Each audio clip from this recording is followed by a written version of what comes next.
былай екен, құлшылық қайдан пайда болды дейді да, мысалы. Құлшылық Алланы танудан басталады дейді. Танудан. Мысалы, сіз бір адам танисыз ғой. Мысалы, бізде видео айтады да, мысалы. Бір адам таныңыз. Біреу мысалы сізге керемет жақсылық жасады. Әкең жасамаған жақсылық жасады бір адам. Сен айтасың, ана танытты сол адамды. Шексіз мейірім. Құдайдан ғой енді. Бірақ ана адам арқылы көрініп тұр. Өйткені біз жасап жатамыз, Құдайдың құдіреті адам арқылы көрінеді. Жаңағы адам, мысалы, шексіз жақсылық жасаған адам, Құдайдың рахман сипатын жүзеге асырып тұр. Дұрыс айтады, иә. Дұрыс па? Ол Құдайдың сипаты, ана адам бойынан көрініп тұр. Бір есімінің біреуі ғой, иә. Сен айтасың ана адамға, сен Құдай танымайсың мысалы. Сен ойлайсың, ана адам маған жақсылық жасап тұр деп. Сол сен айтасың, құлың болып кетейін мен сені. Ана адам ішінде құлың болғың келеді да? Ана адам не айтса, боқ жейсің, боқ жейсің сен.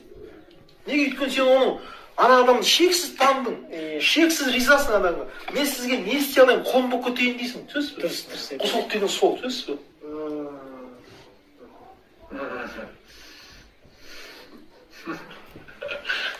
Енді Алланы тану үшін өзің тану керек. Дұрыс, сенің бойында тұр ғой оның бәрі. Мысалы, Алла ғылым ба? Ғылым. Сенде ғылым есі болуың керек. Енді, сонда шәкәрім биледі. Бұл проблема былайша шәкәрім айтады. Кезімді айтып кеткен. Пенденің, Алланың пендесіне рахымы мол дейді. Пендесіне рахымы мол. Сенде өзіңде адамға мейірімді бол. Міне құлшылық деген. Яғни құл болғың келсе, қожаңның сүйгенін қыл дейді. Қожаңның сүйгенін қыл дейді. Енді сені қожаң жаратып отыр ғой. Қожа, құл деген не? Қожа, құл деген сөз, қожа, құлдың программасын түсіп беріп отыр.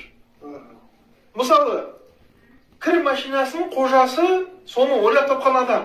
Кір машинасы ойлап тапқан адам программасымен жүреді. Дұрыс па? Ол мысалы кір машинасы жер қазатын экскаватор болып кетпейді. Кетпейді, иә. Өйткені программасы басқа. Сол сияқты Алла тағала сені жаратып отыр да, бір программамен. Енді сен сол программаны орындасаң, сен құлсың нағыз. Өйткені қожаң бар сенің.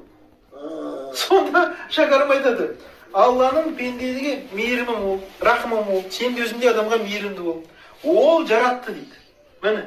Міне технологияның кілтін айтады. Ол жаратты дейді. Сөз, ол жаратып тұр қалады. Сен де жаратып бақ дейді.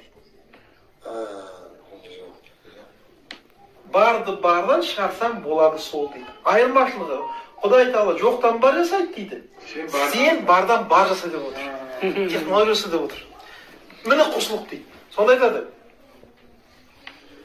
Мұны білсең, боласың сүйікті құл. Құл болсаң, қожаңның сүйгенін құл. Құл болсаң, қожаңның сүйгенін құл. Құдайға құл болайын деп ойласаң, Құдайға құл болудың мәнісін біл дейді. Біздің артта қалып жатқанымыз бас себебі осы. Бізде жарату жоқ. Біз құлшылық дұрыс түсінбейміз.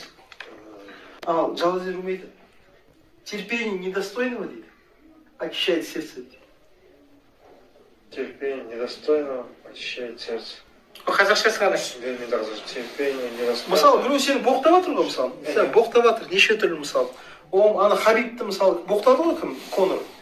Намысына тиді, шешесін боқтады, ол шыдай алмай атып шығып, ол орта секірді мысалы.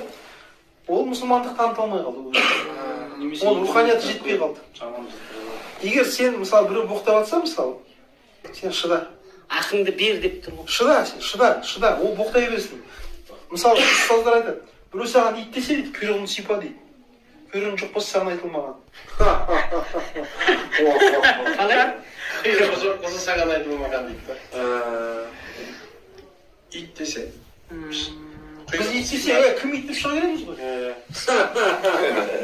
Баяғыда бір 5-ші халифа болған кісі мешітте кетіп баратады да біреудің аяғын басып кетеді ғой.